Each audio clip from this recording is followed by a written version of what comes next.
Ela não herdou terras, não herdou gado, não herdou ouro, só uma casa simples no alto do monte e um cavalo que o mundo desprezou.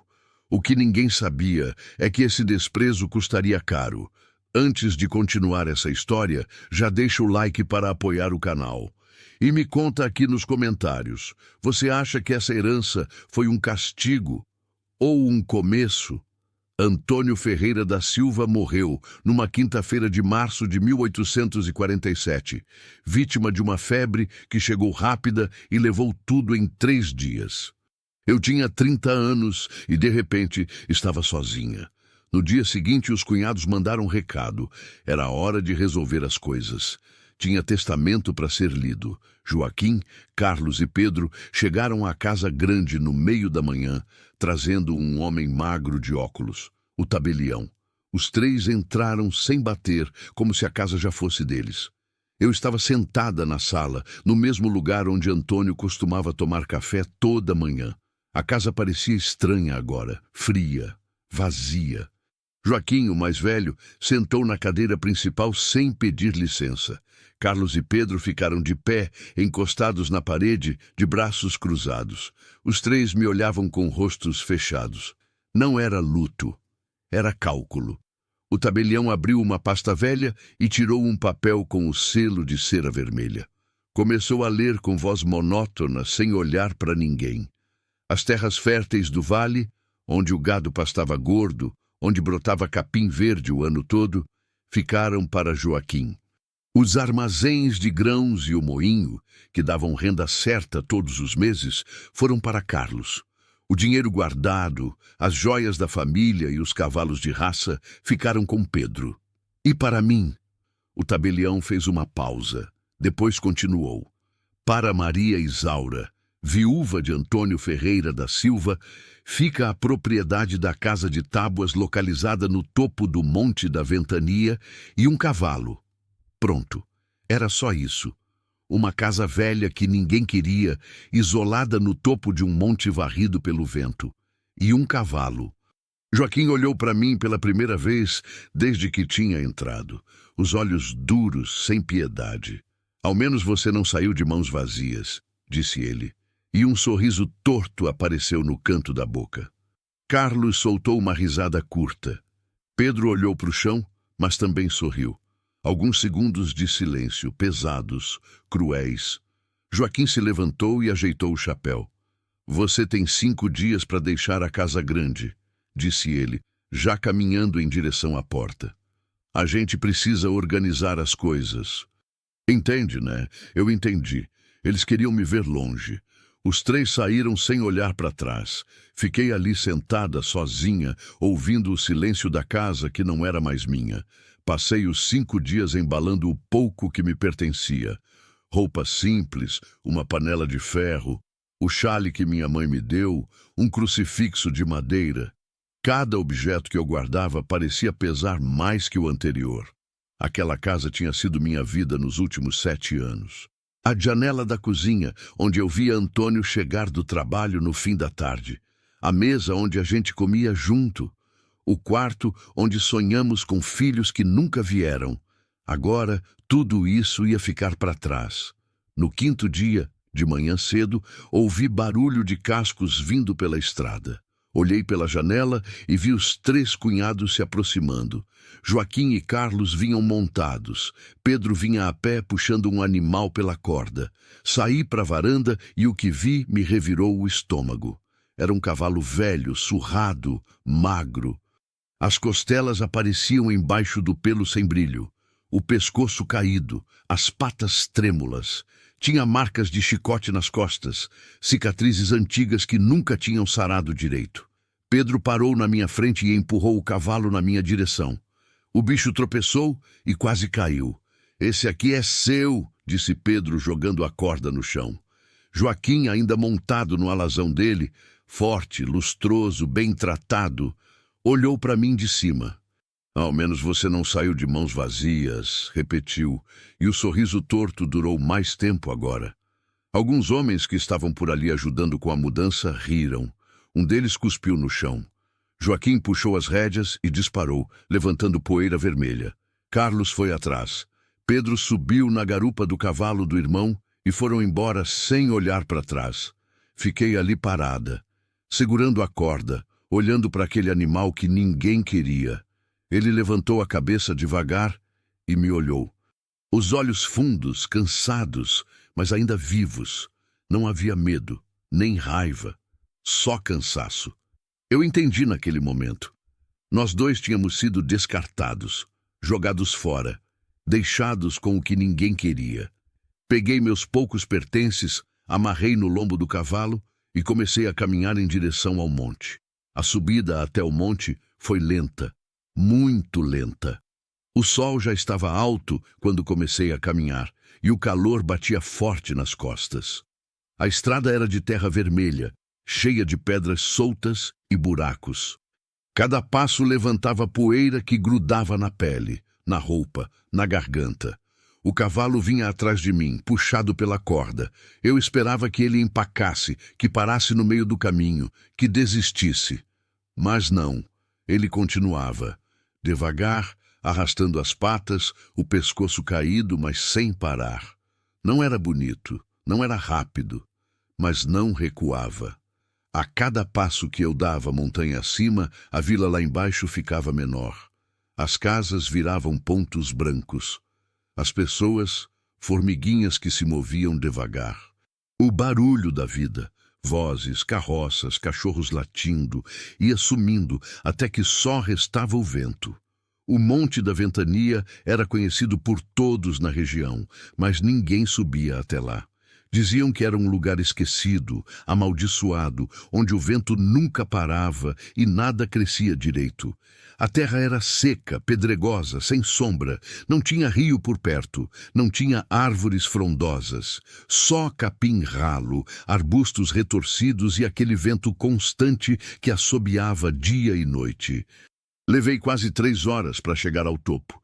Quando finalmente parei e olhei para frente, senti o peito apertar. A casa estava lá, de pé, mas só isso. Era pequena, feita de tábuas velhas que tinham perdido a cor. Algumas estavam rachadas, outras soltas. O telhado era de telhas quebradas, com buracos que deixavam o céu aparecer. A porta pendia torta, presa por uma dobradiça enferrujada. As janelas não tinham vidro, só aberturas que o vento atravessava sem piedade. Ao redor, nada. Só terra seca, pedras e o horizonte imenso que se estendia até onde a vista alcançava. Soltei a corda do cavalo e caminhei até a porta. Empurrei com a mão. Ela rangeu alto, como um gemido. Entrei. Dentro havia apenas um cômodo, chão de terra batida, paredes de tábua com frestas que deixavam o vento entrar, uma mesa quebrada encostada no canto, um banco caído, um fogão de barro rachado. Nada mais. O vento entrava por todos os lados trazendo poeira e o cheiro seco do cerrado. As tábuas rangiam. A casa parecia viva, gemendo de solidão. Sentei no chão, encostada na parede fria, e deixei o cansaço me tomar. Não chorei. Não tinha mais lágrimas. Apenas olhei pela janela aberta, onde o vento batia sem parar, e pensei: esse é o meu lugar agora. O lugar que ninguém quis. Lá fora, o cavalo surrado bufou baixinho, como se entendesse. Os primeiros dias foram os mais difíceis. Não tinha comida. Não tinha água por perto. Tive que descer o monte a pé com o cavalo até o riacho mais próximo, quase 1 hora de caminhada, encher os baldes e voltar carregando tudo. O sol queimava, o vento secava a boca. As mãos ficaram cheias de calos. As costas doíam. Tentei consertar a casa como pude. Preguei tábuas soltas, tampei buracos com pano velho, limpei o chão de terra. Acendi o fogão de barro e fiz uma sopa rala com o pouco que tinha. À noite, o frio entrava pelas frestas. Eu me enrolava no xale da minha mãe e ficava acordada ouvindo o vento uivar. O monte parecia um lugar esquecido por Deus. Depois de uma semana, desci até a vila pela primeira vez. Precisava de trabalho. Precisava sobreviver. Caminhei pelas ruas de terra batida, com a cabeça erguida, mas sentia os olhares. As mulheres cochichavam. Os homens desviavam os olhos. Alguns me olhavam com pena, outros com desprezo.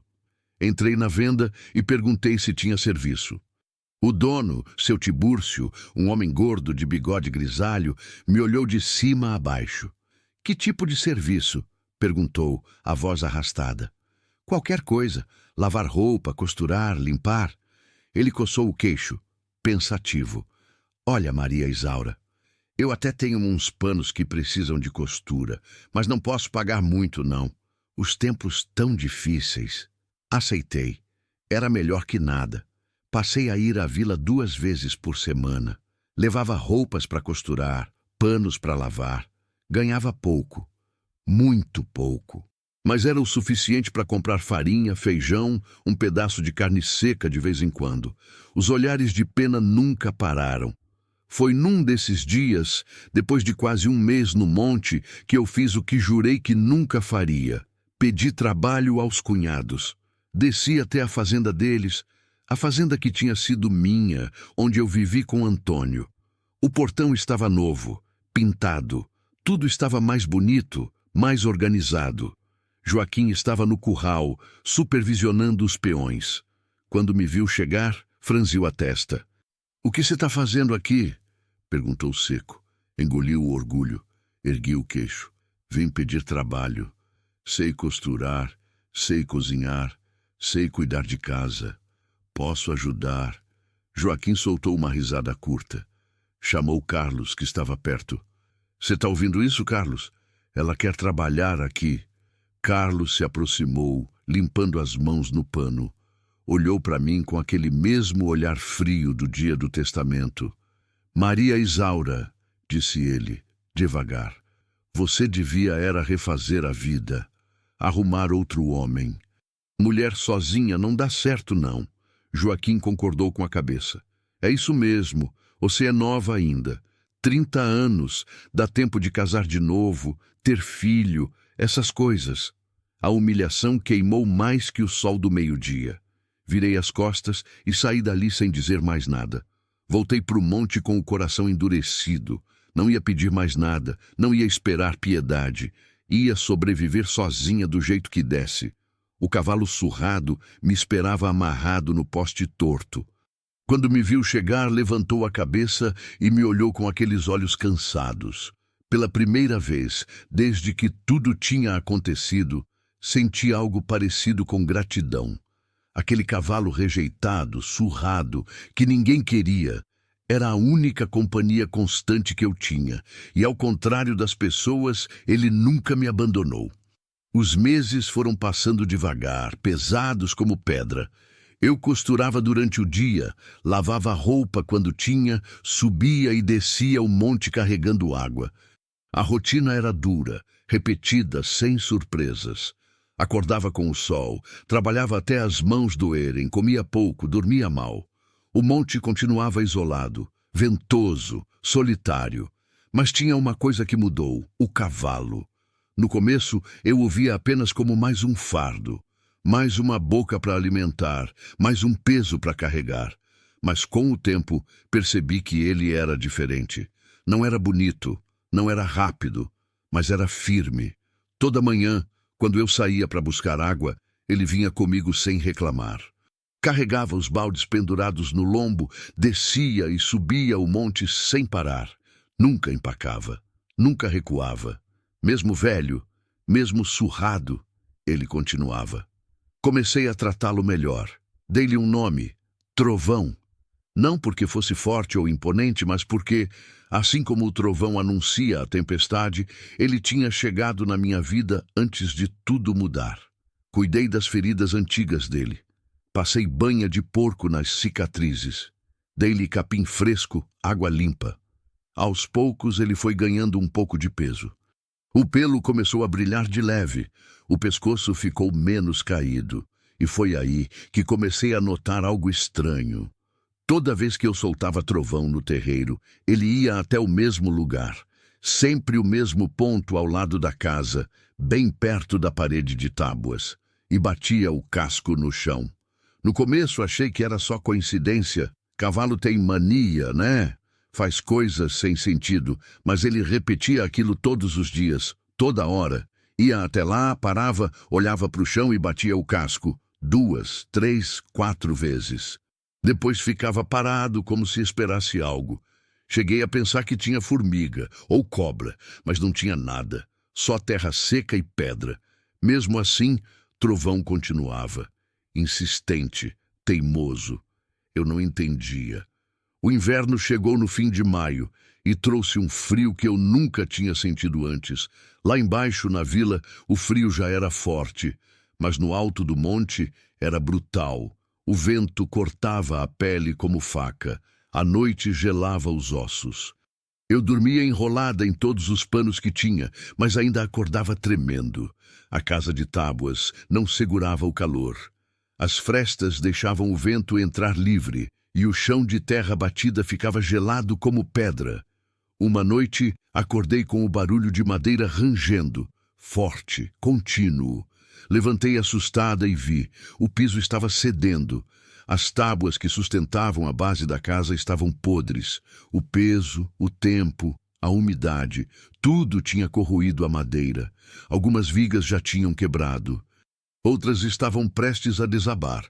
Se não fizesse algo, a casa ia cair. No dia seguinte, tentei ver a extensão do problema. Puxei uma tábua solta perto da parede. Ela veio fácil, já quase desfazendo na mão. Embaixo havia mais madeira podre, terra úmida, cheiro de mofo. Ia precisar arrancar tudo e refazer o piso, sozinha.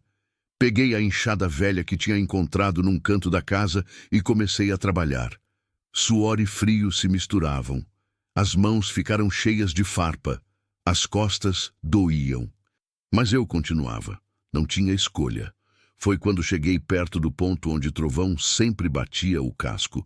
Enfiei a enxada na terra e senti algo diferente. Duro, sólido. Cavei mais fundo e vi uma caixa, antiga, de madeira escura com fechos de ferro enferrujados. Meu coração disparou. Tirei a caixa da terra com cuidado, limpei o barro grudado e levei para dentro de casa. Coloquei em cima da mesa quebrada e fiquei olhando para ela, sem saber o que fazer. As mãos tremiam. Respirei fundo e abri. Dentro havia um diário velho com as páginas amareladas e a tinta desbotada. A primeira página trazia uma data: 1798. Mapas desenhados à mão, com traços firmes e anotações nas bordas. Documentos selados com cera vermelha, do tipo que só gente importante tinha. E no fundo, enroladas em pano grosso, pepitas de ouro. Fechei os olhos. Abri de novo. Ainda estavam lá. Peguei o diário com as mãos trêmulas e comecei a ler. O diário contava a história de um homem chamado Francisco Tavares, que tinha descoberto o ouro naquele monte no final de 1700. Ele tinha encontrado uma mina pequena, mas rica, e decidiu esconder tudo. Construiu a casa de tábuas exatamente sobre a entrada, cavou um esconderijo e guardou o ouro ali. Ninguém nunca soube. Francisco morreu sem herdeiros. A casa ficou abandonada. O ouro, esquecido. Até que Antônio comprou aquela terra, anos depois. E Antônio sabia. Ele tinha descoberto o diário, os mapas, tudo. Sabia que havia ouro escondido ali. Sabia que aquela casa desprezada, que ninguém queria, guardava um tesouro. Por isso, ele deixou tudo para mim no testamento. A casa que os irmãos desprezaram. O cavalo que ninguém quis e que, de alguma forma, sabia onde estava o segredo. Antônio não pôde me contar. A febre o levou rápido demais. Mas ele me deixou as pistas. Sentei no chão, ainda segurando o diário, e chorei. Chorei pela primeira vez desde que tudo tinha começado. Não era só tristeza, era alívio, era raiva, era gratidão, era tudo junto. Antônio tinha me dado mais do que uma casa velha. Tinha me dado uma chance. Passei a noite em claro, olhando para aquelas pepitas de ouro espalhadas em cima da mesa. A luz da lamparina tremeluzia. O vento batia nas tábuas. E eu ficava ali, pensando, calculando, com medo de fazer besteira. Tinha ouro, tinha documentos, tinha mapas. Mas também tinha cunhados gananciosos. Tinha uma vila inteira que me olhava com desprezo. Tinha um nome que não valia mais nada. Se eu fizesse errado, eles iam tomar tudo, de novo. Então decidi, ia ser cuidadosa, muito cuidadosa. Nos dias seguintes, estudei tudo o que estava naquela caixa. Li o diário inteiro, página por página. Aprendi sobre Francisco Tavares, sobre como ele tinha encontrado a mina, como escondia o ouro em pequenas quantidades, como nunca chamava a atenção. Ele era esperto. Sabia que ganância atrai olhares. Sabia que riqueza rápida levanta suspeita. Eu ia fazer igual. Peguei apenas 3 pepitas pequenas, embrulhei num pano e escondi no fundo da sacola. O resto, guardei de volta na caixa e enterrei num lugar novo, mais fundo, embaixo do chão da casa. Marquei o local com uma pedra lisa que só eu saberia reconhecer. 2 semanas depois, desci até uma cidade maior. Não a vila onde todos me conheciam, mas um lugar a 3 dias de viagem, onde ninguém sabia quem eu era. Levei Trovão comigo. Ele estava diferente agora, ainda magro, ainda velho, mas mais forte. O pelo brilhava, as patas firmes. Carregava minha carga sem reclamar. Na cidade, procurei uma casa de compra e venda discreta, longe da rua principal. Entrei, esperei o dono me atender. Era um homem baixo, de barba grisalha, que me olhou com desconfiança. "O que você quer?" perguntou seco. Tirei uma pepita pequena da sacola e coloquei em cima do balcão. "Quero vender." Ele pegou a pedra, examinou contra a luz, mordeu, pesou na balança. "De onde veio isso?" "Herança de família", respondi, firme. "Meu marido morreu. Preciso sobreviver." Ele me olhou nos olhos procurando mentira. Não achou. "Vou te dar um preço justo, mas se vier mais, não traga tudo de uma vez. Chama a atenção." Concordei. Vendi aquela pepita. Recebi um valor bom, mas não absurdo. O suficiente para comprar comida, tecido, ferramentas e ainda sobrar um pouco. Guardei o dinheiro com cuidado e voltei para o monte. Nos meses seguintes, repeti o processo.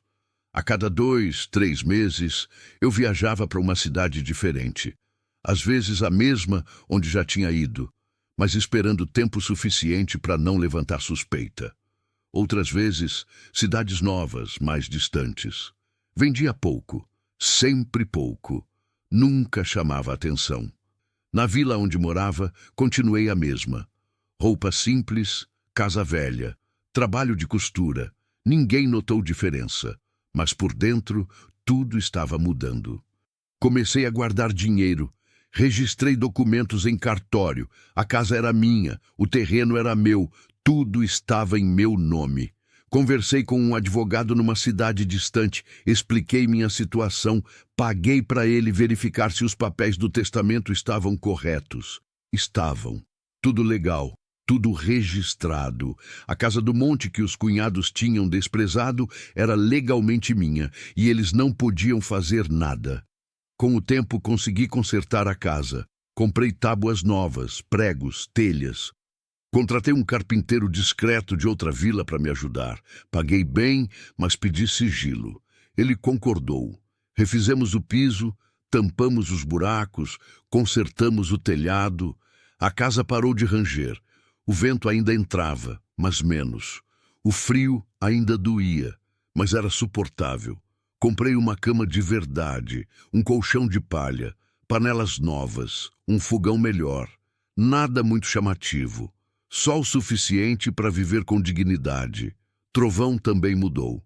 Com alimentação boa, cuidados constantes e carinho, ele ficou mais forte. Não era mais aquele cavalo surrado que tinham jogado para mim. As cicatrizes ainda estavam lá, mas ele tinha ganhado peso, músculos, brilho no pelo. Ele não corria, nunca foi de correr, mas também nunca recuava.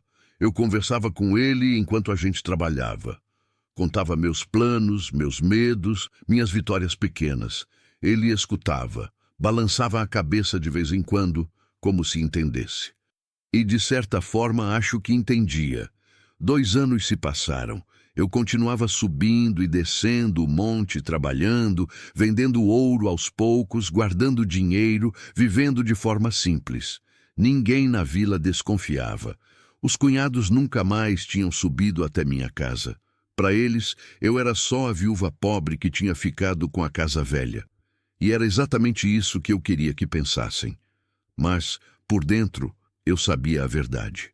Tinha ouro suficiente para viver o resto da vida. Tinha documentos que provavam que tudo era meu. Tinha segurança. E, mais importante, tinha liberdade. Numa tarde de outubro, subi no monte com trovão e olhei para baixo. Para a vila que me rejeitou, para a fazenda que tinha sido minha, para tudo que eu tinha perdido. E pela primeira vez em muito tempo, sorri. Eles tinham ficado com o que brilhava aos olhos. As terras férteis, o gado, o dinheiro visível. Eu tinha ficado com o que exigia coragem para subir. E tinha descoberto que, às vezes, o maior tesouro não está onde todos enxergam. Está onde ninguém teve coragem de olhar. Passaram-se 4 anos desde o dia em que subi o monte pela primeira vez. 4 anos de silêncio, trabalho, paciência. Nesse tempo, vendi ouro aos poucos, sempre com cuidado. Guardei dinheiro, registrei tudo em cartório. Investi em terras distantes, em meu nome, com documentos que ninguém podia contestar. Então, quando tudo estava pronto, quando eu tinha certeza de que ninguém podia me tirar o que era meu, decidi voltar. Desci até a vila numa manhã de domingo, dia de feira. Vesti um vestido simples, mas de tecido bom. Nada chamativo, nada extravagante, apenas digno. Prendi o cabelo, calcei as botas de couro que tinha comprado numa cidade distante e montei em Trovão. Ele não era mais aquele cavalo surrado de 4 anos atrás. Estava forte, saudável, com o pelo lustroso. Ainda tinha as cicatrizes, mas elas agora pareciam marcas de resistência, não de derrota. Descemos o monte devagar, sem pressa. Quando cheguei na praça da vila, as pessoas pararam. Ficaram olhando, cochichando. Eu passava reta, sem desviar o olhar de ninguém. Amarrei Trovão no poste em frente à igreja e comecei a caminhar pela feira. Cumprimentei as pessoas. Comprei algumas coisas. Paguei em dinheiro vivo, sem pechinchar. As mulheres me olhavam de canto de olho. Os homens tiravam o chapéu, meio sem jeito. Ninguém me reconheceu de imediato. Até que seu Tibúrcio, o dono da venda, parou na minha frente. Moça, desculpa perguntar, mas a senhora é de onde? Olhei nos olhos dele. Daqui mesmo, seu Tibúrcio. Sou Maria Isaura, viúva de Antônio Ferreira da Silva. O rosto dele ficou branco. A notícia se espalhou rápido. No fim da manhã, a vila inteira sabia que eu tinha voltado. E não demorou para os cunhados aparecerem. Joaquim chegou montado no alazão dele, seguido por Carlos e Pedro. Os 3 pararam na frente da venda, desceram e vieram na minha direção. Joaquim tinha o rosto fechado. Carlos, confuso. Pedro, inquieto como sempre. Maria Isaura, disse Joaquim, a voz tensa. O que você está fazendo aqui? Vim à vila, tenho o direito, não tenho? Você está diferente. Estou. Ele olhou para o meu vestido, para as minhas botas, para o cavalo bem tratado. De onde veio esse dinheiro? Do que é meu, respondi calma. Da casa que vocês me deram, da herança que vocês acharam que não valia nada. Carlos deu um passo à frente. Que história é essa? Aquela casa velha não vale nada. Olhei para ele com firmeza. Vocês ficaram com o que brilhava aos olhos. As terras férteis, o gado, o dinheiro visível. Eu fiquei com o que exigia coragem para subir. Joaquim franziu a testa. Do que você está falando? Tirei um papel dobrado do bolso. Documentos, registros de cartório. Tudo legal, tudo assinado. Tô falando que aquela casa, aquele monte, tudo que vocês desprezaram é meu, por direito, e ninguém pode tirar isso de mim. Pedro tentou falar alguma coisa, mas eu não deixei. E mais, já registrei em cartório que vou usar parte do que tenho para ajudar as viúvas da região. As mulheres que ficaram sozinhas, como eu fiquei, as que precisam de trabalho, de dignidade, de uma chance. Silêncio. Joaquim abriu a boca, fechou, abriu de novo. Você não pode. Posso. E vou. Virei as costas e caminhei de volta até Trovão. Eles ficaram ali parados, sem reação, enquanto a vila inteira observava. Não houve gritos, não houve briga, apenas silêncio. Nos meses seguintes, usei parte do ouro para comprar uma casa na vila. Não grande, não chamativa, mas confortável. Contratei mulheres para trabalhar comigo. Viúvas, mães sozinhas, mulheres rejeitadas como eu fui. Ensinei costura, tecelagem, pequenos ofícios. Paguei justo, tratei com respeito. A notícia se espalhou.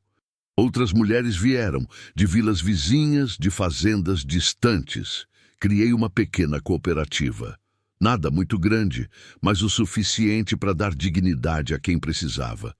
Os cunhados tentaram questionar meus documentos. Contrataram advogado, foram ao cartório, reviram o testamento. Não acharam nada. Tudo estava legal, registrado, assinado. A casa do monte, o terreno, tudo era meu. E o ouro que Antônio tinha me deixado como legado estava protegido por papéis que eles não podiam contestar. Joaquim, Carlos e Pedro sumiram da vila pouco tempo depois. Ouvi dizer que venderam parte das terras e foram tentar a vida em outro lugar. Nunca mais os vi. Trovão viveu mais 7 anos. Passou os últimos tempos da vida bem tratado, descansando no pasto atrás da minha casa, comendo capim verde, tomando sol. Quando ele morreu, numa manhã tranquila de inverno, enterrei ele no alto do monte, perto da casa velha que ainda estava de pé. Coloquei uma pedra lisa em cima da cova. A mesma pedra que eu tinha usado para marcar onde o ouro estava escondido, porque foi ele quem me mostrou o caminho. Hoje, quando olho para trás, vejo tudo com clareza. Não foi sorte, não foi acaso, foi resistência, foi coragem de subir onde ninguém quis ir. Foi ter paciência de esperar o momento certo, e foi entender que, às vezes, o maior tesouro não está nas terras férteis, no gado gordo, no dinheiro que brilha aos olhos. Está no lugar desprezado, no cavalo rejeitado. Na coragem de ficar quando todos esperam que você desista. A casa de tábuas no topo do monte ainda está lá, vazia, mas de pé. Eu não moro mais nela, mas também não a derrubei. Ela fica ali no alto, varrida pelo vento, como lembrança de que a vida pode mudar, que o que parece maldição pode ser bênção, e que no fim, quem tem a última palavra não é quem grita mais alto, é quem resiste. Hoje, quando olho pela janela da minha casa na vila e vejo o monte da ventania recortado contra o céu, ainda sinto um aperto no peito. Não é tristeza, não é arrependimento. É gratidão misturada com espanto, como se a mulher que subiu aquele monte pela primeira vez, há tantos anos, fosse outra pessoa. De certa forma, era. Passaram-se 15 anos desde aquele dia em que os cunhados me entregaram a casa de tábuas e o cavalo surrado. 15 anos que parecem uma vida inteira. Às vezes, quando acordo de manhã, preciso de alguns segundos para lembrar que não estou mais lá em cima, sozinha, com o vento batendo nas frestas e o chão rangendo sob meus pés. Mas então olho ao redor. Vejo as paredes sólidas. Ouço as vozes das mulheres trabalhando no ateliê ao lado. Sinto o cheiro de café fresco vindo da cozinha. E lembro, a vida mudou. Eu mudei. Mas a mudança não foi rápida, não foi fácil e não foi sem dor. Os primeiros anos na vila, quando voltei para a vila e revelei quem eu era, esperava resistência, esperava desconfiança. E tive as duas coisas em medida generosa. As mulheres me olhavam com uma mistura de inveja e curiosidade. Como é que aquela viúva miserável, que tinha subido o monte carregando nada além de humilhação, voltava agora com postura ereta, roupa decente, dinheiro no bolso? Os homens eram piores. Alguns achavam que eu tinha me vendido, outros que tinha roubado. Alguns até tiveram a coragem de perguntar na minha cara de onde vinha o dinheiro. Herança, eu respondia, sempre calma. Meu marido me deixou algo de valor. Só precisei de tempo para descobrir. Não era mentira, só não era a verdade toda. Nos primeiros meses, tive que provar que não era golpe, que não era trapaça. Mostrei documentos, levei gente ao cartório, registrei tudo de novo na frente de testemunhas. A casa do monte era minha, o terreno era meu. E o que eu fazia com o que tinha também era minha escolha. Foi quando comprei a casa na vila. Não era grande. 2 salas, 3 quartos, uma cozinha ampla e um quintal nos fundos. Mas era sólida. Tinha paredes de tijolo, telhado firme, janelas com vidro de verdade. Depois de anos na casa de tábuas, aquilo parecia um palácio. A primeira noite que passei ali, não consegui dormir. Fiquei deitada, ouvindo o silêncio. Não tinha vento uivando, não tinha madeira rangendo, só silêncio. E pela primeira vez em muito tempo, chorei de alívio. O trabalho com as mulheres. A ideia de contratar mulheres não veio de um plano elaborado. Veio de uma necessidade que eu via todo dia. Na vila tinha viúvas, muitas. Mulheres que tinham perdido os maridos para febre, acidente ou simplesmente o tempo. Mulheres que ficavam sem nada, dependendo da boa vontade dos filhos, dos irmãos, dos cunhados. Eu sabia como era. Então comecei pequeno. Contratei Dona Sebastiana, uma senhora de 50 e poucos anos que tinha ficado viúva e morava de favor na casa da filha. Ela sabia costurar. Tinha mãos firmes e olhos bons. Dona Sebastiana, preciso de ajuda, falei quando fui até a casa dela. Tenho tecido, tenho trabalho, mas não dou conta sozinha. A senhora topa? Ela me olhou desconfiada. E quanto a senhora paga? Falei o valor. Era justo, mais do que ela ganharia em qualquer outro lugar. Os olhos dela brilharam. Quando eu começo? Amanhã, se a senhora quiser. Foi assim que começou. Depois veio Dona Mariana, mais jovem, com 2 filhos pequenos e sem marido. Tinha sido abandonada. O homem tinha ido embora atrás de trabalho e nunca mais voltou. Depois, Luísa. Depois, Teresa. Depois, Ana. Em 6 meses, tinha 8 mulheres trabalhando comigo. Transformei uma das salas da casa em ateliê. Comprei máquinas de costura, tecidos de qualidade, linhas, agulhas, tesouras boas. Ensinei o que eu sabia. Elas ensinaram o que sabiam. Juntas criamos roupas, toalhas, lençóis, bordados. Vendíamos na vila, nas cidades vizinhas, até em feiras maiores. O dinheiro que entrava, eu dividia justo. Pagava bem. Tratava com respeito. E aos poucos, aquilo se transformou em algo maior que um negócio. Virou uma comunidade. As histórias que elas traziam. Cada mulher que chegava no ateliê trazia uma história. Dona Sebastiana tinha sido casada com um homem bom, que morreu de pneumonia no inverno. Ela ficou sozinha, sem filhos, dependendo da bondade alheia. Quando começou a trabalhar comigo, ela me disse: Maria Isaura, fazia 3 anos que eu não tinha dinheiro meu, 3 anos pedindo tudo, até para comprar um pedaço de sabão. Ela chorou no dia que recebeu o primeiro pagamento. Dona Mariana tinha sido abandonada pelo marido. Os filhos tinham fome. Ela trabalhava onde dava, lavando roupa, limpando casa, por qualquer mixaria. Eu não dormia direito, ela me contou um dia enquanto costurava. Ficava acordada pensando no que ia dar de comer para os meninos no dia seguinte. Quando o trabalho ficou fixo e o pagamento certo, ela engordou. Os filhos também. E o sorriso dela, que antes era raro, virou constante. Teresa era mais nova. Tinha 20 e poucos anos e tinha fugido de um casamento violento. O marido batia, ameaçava. Ela aguentou até o dia que ele levantou a mão para o filho pequeno. Naquela noite, ela pegou o menino, saiu de casa e nunca mais voltou. Eu não tinha nada, ela me disse a voz baixa. Só a roupa do corpo e o meu filho, mas era melhor do que ficar. Quando ela começou a trabalhar comigo, vi a força voltando para os olhos dela. Devagar, com cuidado, mas voltando. A resistência da vila. Nem todo mundo gostou do que eu estava fazendo. Tinha gente que achava errado mulher trabalhar fora de casa. Tinha gente que dizia que eu estava tirando as mulheres dos maridos. Tinha gente que murmurava que aquilo tudo era coisa de mulher sem juízo. Um dia, um homem veio até a minha porta. Era o marido de uma das minhas costureiras, Joana. Ele estava vermelho de raiva. "A senhora está colocando ideia na cabeça da minha mulher", ele gritou. "Ela agora acha que pode ganhar dinheiro, que pode decidir as coisas. Isso não está certo."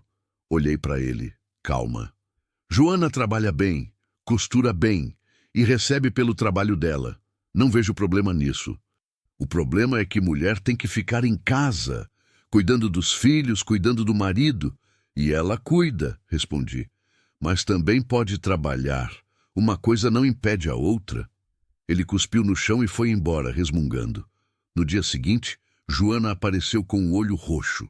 Não disse nada. Só sentou e começou a costurar, a cabeça baixa. Sentei do lado dela. "Joana, se você quiser sair daqui, eu entendo. Não vou forçar nada." Ela levantou a cabeça. Os olhos estavam vermelhos, mas a voz saiu firme. "Eu não vou sair. Pela primeira vez na vida, eu tenho dinheiro meu.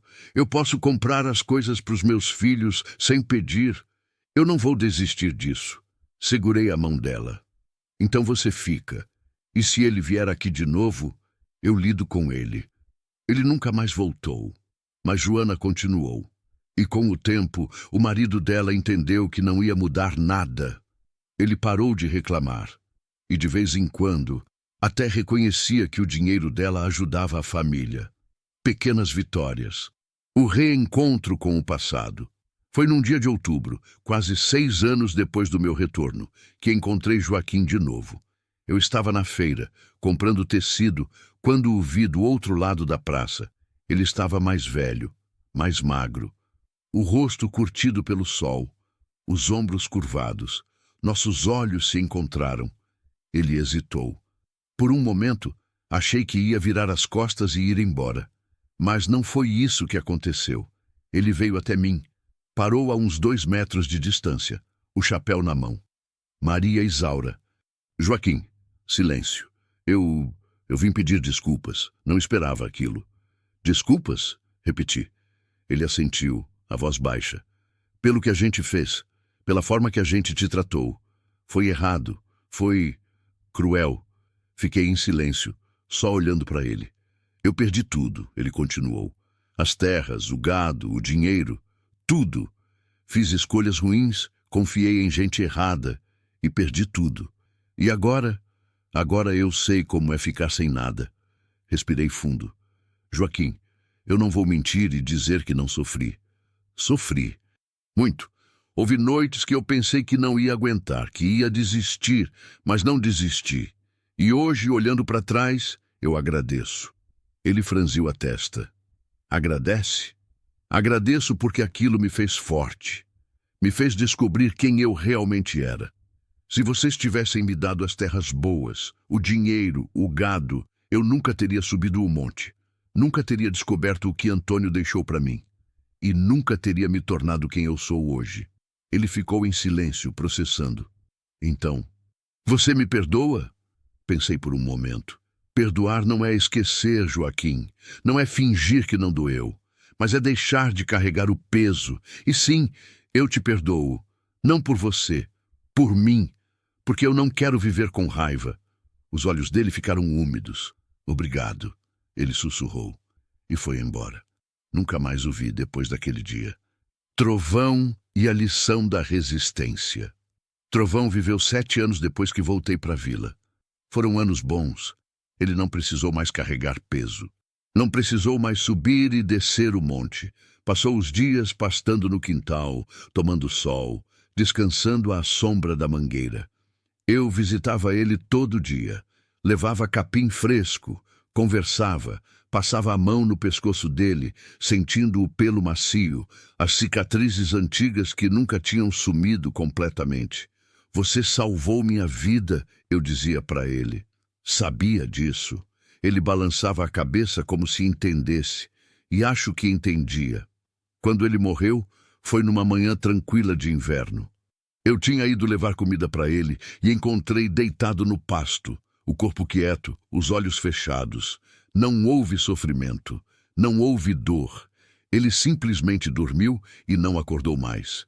Chorei muito naquele dia. Não era só a perda de um animal. Era a perda de um companheiro, de uma testemunha, de alguém que tinha estado comigo nos momentos mais difíceis e nunca tinha me abandonado. Enterrei ele no alto do monte, perto da casa velha que ainda estava de pé. Cavei a cova sozinha. Coloquei o corpo dele com cuidado, cobri com terra vermelha e por cima coloquei a pedra lisa que tinha usado para marcar onde o ouro estava escondido. Porque foi ele quem me mostrou o caminho. Sentei ali por horas, olhando para a vila lá embaixo, para o céu imenso, para o vento que ainda soprava sem parar. E entendi, finalmente, a maior lição que Trovão tinha me ensinado. Resistir não é ser forte o tempo todo, não é nunca cair, não é nunca cansar. Resistir é continuar, mesmo quando dói, mesmo quando parece impossível, mesmo quando ninguém acredita, é dar um passo, e depois outro, e depois mais um, até que um dia você olha para trás e percebe que subiu a montanha inteira, a casa do monte. A casa de tábuas ainda está lá em cima. Eu não moro mais nela. Não preciso, mas também não a derrubei. De vez em quando subo até lá. Levo água, flores silvestres, um pedaço de pão. Sento na varanda, que eu consertei, junto com o resto da casa, e fico olhando a paisagem. Dali de cima, a vila parece pequena. As casas, pontos brancos, as pessoas formiguinhas se movendo devagar. Mas não é desprezo que eu sinto, é perspectiva. A vida lá embaixo continua. As pessoas vivem, trabalham, amam, brigam, morrem. E a roda gira. Mas aqui em cima, no alto do monte, o tempo parece diferente. Mais lento, mais profundo. É aqui que eu venho quando preciso pensar. Quando preciso lembrar de onde vim, de quem eu era, de quem eu me tornei. As mulheres que continuaram ao longo dos anos, dezenas de mulheres passaram pelo ateliê. Algumas ficaram, outras seguiram em frente, para outras cidades, outros trabalhos, outras vidas. Mas todas levaram algo dali. Dignidade.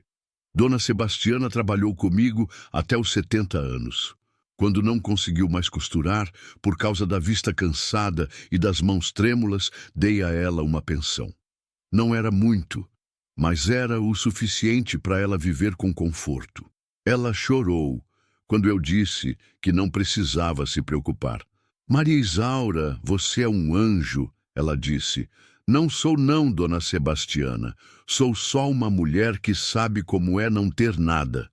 Dona Mariana cresceu no ofício. Virou uma das melhores costureiras da região. Os filhos dela estudaram. Um virou professor, a outra enfermeira.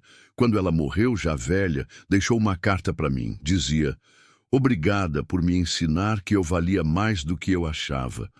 Obrigada por me dar a chance de ser mãe de verdade, de dar para os meus filhos o que eu nunca tive. Você mudou a minha vida. Guardei essa carta até hoje.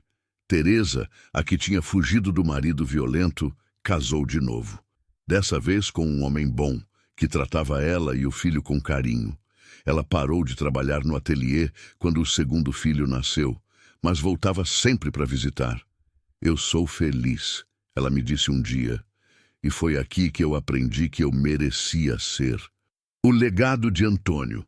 Às vezes à noite, quando a casa fica quieta e eu estou sozinha com meus pensamentos, penso em Antônio. Penso no homem que ele foi. Gentil, calado, trabalhador. Penso nas conversas que a gente tinha, nos sonhos que a gente compartilhava. E penso no segredo que ele guardou. Ele sabia do ouro, sabia do tesouro escondido, mas não contou para os irmãos. Não contou para ninguém. Deixou tudo para mim. Por quê? Acho que ele sabia. Sabia que os irmãos dele eram gananciosos. Sabia que se descobrissem, iam tomar tudo. Iam me deixar sem nada. Então ele fez o que pôde. Deixou o segredo protegido, escondido num lugar que eles jamais valorizariam, e confiou que eu ia descobrir. Às vezes, sinto raiva dele, por não ter contado, por ter morrido tão cedo, por ter me deixado sozinha sem explicação.